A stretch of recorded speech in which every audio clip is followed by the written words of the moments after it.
Joker, world's most terrifying serial killer. 1977 Chicago. 14 सितंबर की उस रात को 9 साल का डॉनी पार्क में खेलने के बाद घर जा रहा था जब एक गाड़ी उसके पास आकर रुकी। गाड़ी में उसका फेवरेट पोगो द क्लाउन था। पोगो ने जादू से एक रोप के अंदर से चॉकलेट और बलून निकालकर उसे ऑफर किए। डॉनी वो बलून्स और चॉकलेट लेने के लिए उसकी गाड़ी में बैठ गया और उसके बाद वो गाड़ी वहां से आगे बढ़ गई। डॉनी उस रात उस क्लाउन के साथ चला तो गया, लेकिन उसके बाद कभी घर वापस नहीं आया। पुलिस ने डॉनी के केस को इन्वेस्टिगेट तो किया, पर किसी भी नतीजे पर पहुंच नहीं पाई, क्योंकि पिछले 4 सालों से ऐसे कई डिसअपीयरेंसेस हुए थे जिसके आसपास एक क्लाउन के दिखने की अफवाह थी, लेकिन उन्हें कोई भी पक्का सबूत या क्लू नहीं मिल पा रहा था।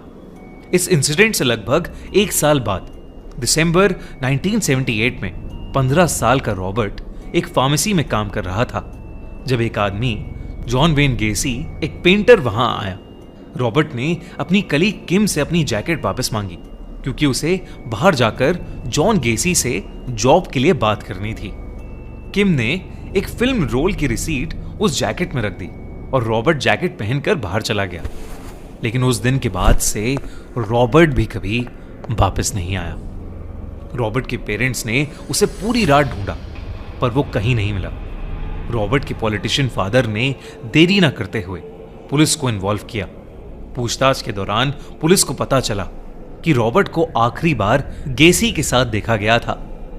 गेसी का क्रिमिनल रिकॉर्ड चेक करने पर पता चला कि वो फिजिकल असॉल्ट के चक्कर में कई बार जेल जा चुका है और उस पर कई यंग लड़कों को डराने, धमकाने और स्टॉक करने के भी आरोप थे। पुलिस ने जॉन पर नजर रखनी शुरू कर दी, लेकिन कई दिनों तक कोई मूवमेंट नहीं हुई। पर फिर पुलिस ने उसके घर की तलाशी ली और उन्हें काफी सारे क्लूज मिले। उन्हें वहां काफी अजीब चीजें मिली, जैसे गेसी के बेडरूम में क्लाउन की कॉस्ट्यूम्स का होना, क्लाउन के मेकअप का सामान और कई सारी स्केरी क्लाउन पेंटिंग्स। साथ ही साथ ढेर सारी एडल्ट फिल्म्स, एक अंगूठी और ढेर सारे सेक्सुअल टॉयज। साथ ही 2 बुक्स भी, लविंग यंग मैन और प्रिटी बॉयज मस्ट डाई, जो होमोसेक्सुअलिटी के ऊपर थी। पुलिस को शक होने लगा था कि गेसी को लड़के पसंद हैं और शायद गेसी ही वो क्लाउन है जिसके चलते वो जवान लड़के गायब हो रहे हैं। पर सर्वेलेंस करते हुए पुलिस को जो दिखता था वो उनके शक से बिल्कुल ऑपोजिट था, क्योंकि गेसी अपनी कम्युनिटी में सब लोगों की बहुत मदद करता था। और तो और कैंसर पेशेंट्स, कम्युनिटी पार्टीज और दोस्तों के बच्चों के बर्थडे पर पोगो क्लाउन बनकर परफॉर्म भी करता था। जैसे जैसे पुलिस की इन्वेस्टिगेशन आगे बढ़ी, पुलिस ने उन क्लाउन से लिंक्ड डिसअपीयरेंस केसेस को री इन्वेस्टिगेट करना शुरू कर दिया। इन सब केसेस के कई मिसिंग विक्टिम्स को आखिरी बार देखने वाले लोगों ने जिस क्लाउन का डिस्क्रिप्शन दिया, उसकी कद काठी और मेकअप गेसी के पोगो क्लाउन से मैच होता था। इसी बीच कई लोग आए और पुलिस को बताया कि वो भी किसी को जानते थे जो गेसी के लिए काम करता था और अब वो मिसिंग है। गायब हुए लड़कों में से जॉन सिंक की रिंग, जिसमें JS लिखा था, पहली सर्च में गेसी के घर पर भी मिली थी। एक दिन गेसी ने अपनी अच्छी इमेज को साबित करने के लिए पुलिस को अपने घर आने का इनविटेशन दिया। पुलिस ऑफिसर्स घर के अंदर गए। ऑफिसर बॉब वॉशरूम जाने का बहाना बनाकर गेसी के घर की तलाशी लेने लगे। इस बार गेसी का घर बदल चुका था और क्लाउन की पेंटिंग्स और परफॉर्मेंसेस की DVDs ढेरों में थीं। तभी घर का हीटिंग सिस्टम ऑन हो गया और बॉब को डक्ट के अंदर से सड़ते हुए मीट की बदबू आई। ये वही बदबू थी जिसके बारे में गेसी की एक्स वाइफ, नेबर्स भी कई बार शिकायत कर चुके थे।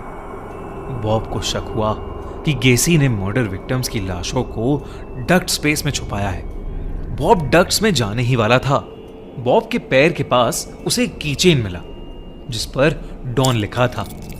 बॉब को याद आया कि ऐसा ही कीचेन 1 साल से गायब डॉनी के पास भी था। इससे पहले कि बॉब उन डक्ट्स को इन्वेस्टिगेट कर पाता, गेसी वहां आ गया और बॉब को अपनी इन्वेस्टिगेशन वहीं रोकनी पड़ी। पुलिस गेसी पर और ज्यादा प्रेशर डालने लगी और अब वो 1 सेकंड के लिए भी गेसी को बिना पुलिस सर्वेलेंस के नहीं छोड़ती थी। इसका नतीजा ये हुआ कि उसे क्लाउन की परफॉर्मेंसेस भी मिलना एकदम बंद हो गया। इसी दौरान एक रात गेसी अपने लॉयर सैम और लेरॉय के ऑफिस में गुस्से और फ्रस्ट्रेशन में घुसा। उसने उनसे शराब मांगी और शराब पीते पीते कन्फेस करने लगा कि उसने कितने लड़कों को मारा था। उसने बिना रुके अपने सारे क्राइम्स कबूल किए जो उसने पोगो द क्लाउन बनके किए थे। सैम और लेरॉय ये सुनकर शॉक हो गए। उन्होंने तुरंत पुलिस ऑफिसर्स को बुलाया और रिक्वेस्ट की कि वो गेसी को किसी भी तरह पकड़ लें। लेकिन तब तक गेसी होश में आ गया और जो भी उसने कबूला था वो उससे मुकर गया और वहां से भाग गया।